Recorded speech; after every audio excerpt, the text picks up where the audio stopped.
Hello, everyone, and welcome back. Today, we are looking at the Cardassian Repair Space Station. Unfortunately, I do not have anything on Daystrom website, so we are just going straight into our stats. And I know that we always have a write up down below, so let's get into that so we can see what we have from D6 Holocron and what they have gotten from either. Memory Alpha and Memory Beta. And when I was looking it up, the only sources I had are the same sources that they have listed here. So I figured, why go from one to another just to reread the same thing? So here we are. So the Cardassian repair facilities were large space stations used by the Cardassian Union in the 2370s. There were numerous repair facilities in the Monac shipyards, one of the largest shipyards in the Alpha Quadrant. The shipyards were destroyed by a solar flare triggered by the Klingon bird of prey Retoran in early 2375. This is Deep Space Nine Shadows and Symbols. Later that year, members of the Cardassian Rebellion boarded a repair station in the Calvas system to steal a Breen energy dampening weapon from the Jemadar attack ship docked at the station. This is the DS9 uh, tacking into the wind. There were several repair facilities in orbit of Cardassia Prime. In late 2375, the Dominion and the Breen formed a new defense perimeter near the stations after their retreat from the battle with the Federated Alliance. This is DS9, What You Leave Behind. So, taking from their stats that we have here, uh, this is going to be capital scale. Length is going to be 912.4 meters by 286.73 meters. So I'm going to guess that it's 912 meters around, and it's going to be 286 meters tall. Let's see. It's going to have an autopilot for station keeping and the like. That's going to be at a 4D. We'll have a crew of roughly about 400, but a skeleton crew of 40 could operate the space station with a plus 10 to all of their roles. We should be able to have 8,000 passengers. Whether they're troops or technicians, I'm going to lean a little bit more on the technician side, saying that they're going to be repair technicians trying to get ships built, repaired, and taken care of, all of that stuff. We also have a cargo capacity of 1,650,000 metric tons with enough consumables for a year. Our hull is going to be at a 9D plus 2, so pretty resilient. Shields are at a 2D.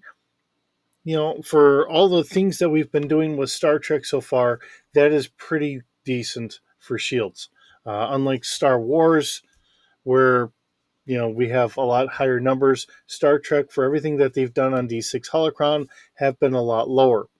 Our sensors. So passively, we're scanning out to about 5 kilometers at a 1D bonus. 12 kilometers for an active scan at a 1D plus 2 bonus. An active search is out to 16 kilometers with a 2D bonus, and a focus out to 500 meters at a 2D plus 2 bonus. And again, I mentioned it in one of the other ones. Now, all the scanners and the sensors and all that are really taken from what we typically have with Star Wars. And they're usually not as big a numbers as what we would typically think of. And this is like just saying it's space units. So when you first look at it, you don't think of it as being as short range as what it is. But when you really get into the nuts and bolts, and that's why whenever you see passive scan is a 50, it's 50 space units, but that does equate down to being 50 kilometers. There are some ships where they actually have it the same sensors listed in space units and actual kilometers, and that's how I've come to learn that whenever we're looking at that, that's how that kind of breaks down. Not trying to knock it, but when we do look at how Star Trek is usually a little bit more sciencey and a little more science based, um, these sensors are really a lot shortened from where they really should be. But just having fun with it, go for it. And if you want to say that it's, say 50 kilometers and just have fun with it and make it your own, go for it. Uh, but I do want to just note that there is that little bit of how this actually equates down. And I did look it up because of my own curiosity, because it's just those whole things as I come up with stats for stuff of my own or think of things, because I am just kind of a little bit of that geek at times, or most of the time, either way. Uh, I really wanted to know what the distance between Earth and the International Space Station is, and that's 400 kilometers. So, if we're seeing that we're in a standard orbit, you're going to be looking down that far to try and search and scan for missing personnel or anything else. So, just keep that in mind. Whether you want to throw it into your game or not, or just be a little bit more relaxed with the rules and more fluid, that's usually how I try to be, just keeping the game going, letting everyone have fun with it. It all depends on your group. So just throwing it out there. All right. So weapons, we do have six type Pelric serial wave disruptor arrays. Now this is a 270-degree arc. This is on the upper even numbered docking arms, lower odd numbered docking arms, with a fire control of 0D and a damage of 4D plus 1. And it does have a fire rate of 3, so you're able to shoot 3 times per round. We also have 6 class Delta tractor beams for trying to get all those starships up to the uh, space station, trying to get everything all locked or docked and ready to go for trying to repair things. And that's going to have a strength of 4D plus 2. We also have 18 class Alpha tractor beams. These are located on the lower docking arms and docking bays. This is for our shuttles and other small spacecraft that has a strength of 3D. Now, these are not combat facilities, these are really repair facilities. So, weapon wise, everything makes a lot of sense here. Crew quarters. The nice things that we do get from D6 Holocron are, when you look at the crew quarters, we have 7,000 Spartan crew quarters, 4,500 basic crew quarters, 1,400 expanded crew quarters, 10 luxury crew quarters, and 20 unusual crew quarters. We do have 30 escape pods, which is not very many in comparison to what we normally see on a lot of ships, with a capacity for 10 beings in each pod.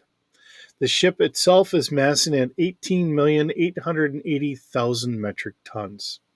And this is commissioned roughly at 2359 by Earth Reckoning. We have 36 personal transporters with a 6-person capacity, 4 cargo transporters, which have a 1,000 kilogram capacity. I don't know how we're doing this, but it's listed as having 50 probes, but there are no listing for any launches for those probes. We do have shuttle bays. We have the ability to have craft up to 10 meters in length, enough room for 12 of those, 50 meters in length for 24, and 100 meters in length is at 6. Docking bays for craft up to 150 meters in length. We have room for 18 of those, and craft up to 700 meters in length for 6 spacecraft. So when we look at the Cardassians in all, you have the Gaylor class, the Keldon, the Salgar class, and then the Heideki class. And with all of those being their different sizes, as we kind of flip through those. We haven't reached these yet, but I mean, we have stats for them already done. So looking at your Gaylor, which is our biggest, is 371 meters. Our Keldon here, if I can get, is 371 as well. Seligar, which is really a transport, which is at 255, and our Heidekal, or Heideki, which is 85. So, whoops. So when we look at this, our Heideki, which, we can store 6 of those inside and repair them. The other ships being longer, let's see, we can get 6 of them somewhere around the ring. Unfortunately, with craft up to 150 meters, we're a little lacking for what we have on stats for those. But once we get into some of the other ships and everything else, I'm sure that there's a lot of other ships that are fan made or background ships that I don't have stats from D6 Holocron that we will come up with later. I know Federation has a huge list of different craft, especially craft that people have come up with on their own. We'll try and do some of those, as well as try and get some from the Cardassians and the Gorn and everyone else as we can. I'm just trying to still finish getting through everything that we have here from D6 Holocron as we go back and forth from one group to another. So we still have plenty of craft to kind of cover here, and then we will get into some of the fan-made stuff where I will take the reins on trying to create all the stats from there, and then you can bash me on everything that I've created. And I will point out some of the things that, because I'm used to doing stuff more in the Star Wars way, usually my shields are going to be a little higher. In my weapons, because I usually have a fire control of 2D, I'll use D6 Holocron really as a basis to try and keep everything in line. But I like to have the higher damage, but the lower fire rate. I don't have a fire rate of 3. I'll just do one beam at a higher damage. That's how I would typically do it. So I'll have to try and keep this in mind to keep everything flowing. So if you're doing just straight Star Trek, you can keep everything that I'll create in that same version so I don't break anything. If I'm taking all this and I'm putting it into Star Wars, what I might do, and the easiest way of doing it would be whatever your fire rate, just multiply your damage by that. That makes things work a little bit better, in my mind at least. Because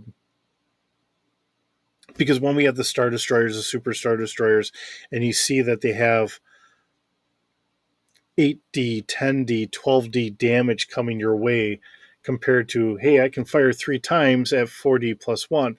Now, I will say one advantage to having the rate of fire of 3 is, yes, if I miss with one of them, I hopefully hit with the other 2, compared to Star Wars where it's one beam just being shot out at one time. If I miss, I miss. So there's pluses and minuses there. But when we do get into me creating more of the ships that we've seen in the cartoons and the other things, I'll try to keep everything in the same format that we have here. I'll do what I do with like the G.I. Joe and all that. I will grab one of the ships that's kind of close, and I'll just kind of go line by line, change what I have to change. If it's something that could stay because it's probably fairly close, which is why I grabbed something that's somewhat close to that, then we can leave that and just go on down the line. So with that being said, thank you so very much for joining me today. It's wonderful having you here. Hope you're having a wonderful day, and I will see you in the next video.